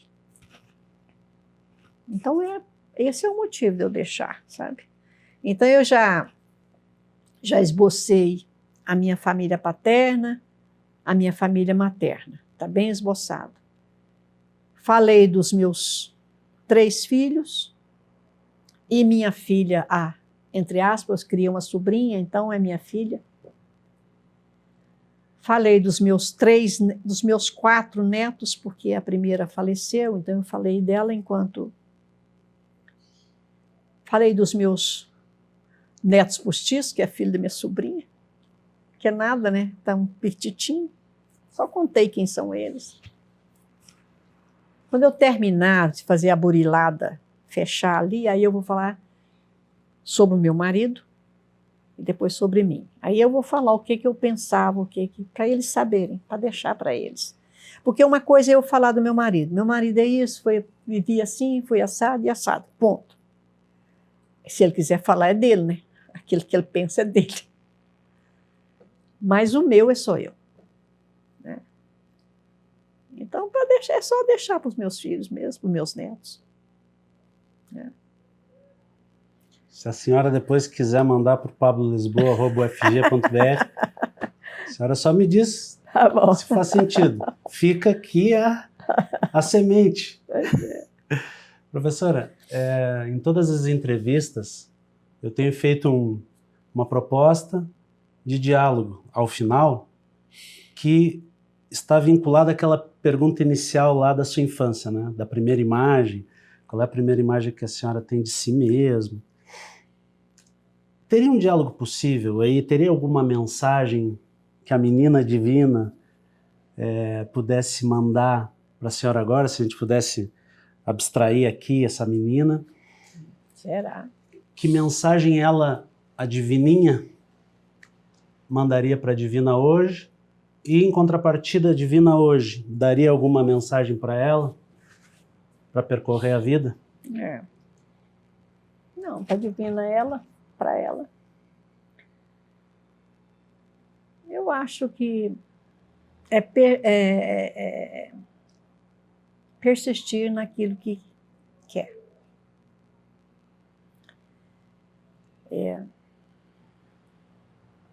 Procurar ter uma vida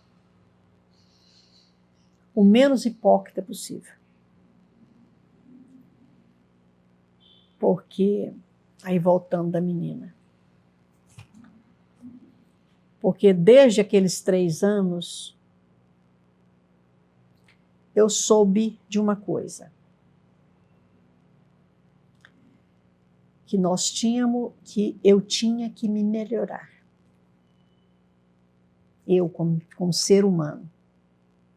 E um dos sentimentos que eu sentia naquele tempo é da hipocrisia. De falar uma coisa sentindo outra. Então, aquilo é o que a menina falou para hoje era: seja honesta consigo mesmo. Conseguir? Acho que em termos sim, mas em tudo não. Porque eu acho que a gente melhora pouco. O esforço da gente, às vezes, é pouco, mas mesmo que seja bastante esforço, eu acho que até fiz bastante esforço. Bastante, mas não o suficiente. Né? Então, assim, mas eu acho que é perseguir. Porque eu, desde aquele tempo e até agora, eu acho que nós viemos tem que ter um propósito.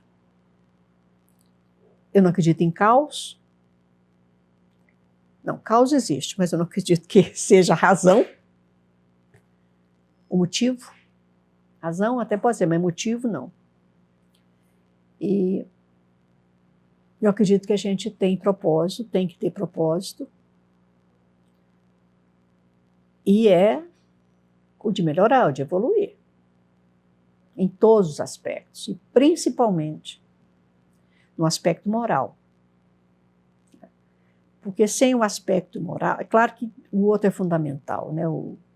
A evolução intelectual é fundamental. Foi minha grande paixão. Que eu não consegui nada, mas grande coisa, mas a grande paixão, claro. Mas eu acho que ele perseguiu. Professora, a última pergunta. O que significa o UFG para a senhora? Ah, minha segunda casa. O UFG para mim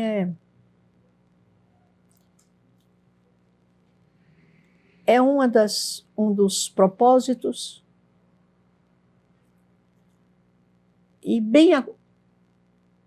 que alcancei bem, quase que bem. Não totalmente. Mas eu tenho amor ao UFG. Verdade, como eu gosto da minha casa, com a simplicidade que ela é, eu já te falei, tudo velho. Mas eu adoro a UFG. Adoro os professores, as pessoas que a compõem. A estrutura dela, os prédios, tudo. Mas principalmente o ambiente da UFG. Que eu nunca tive nenhuma queixa. Briguei muito? Briguei.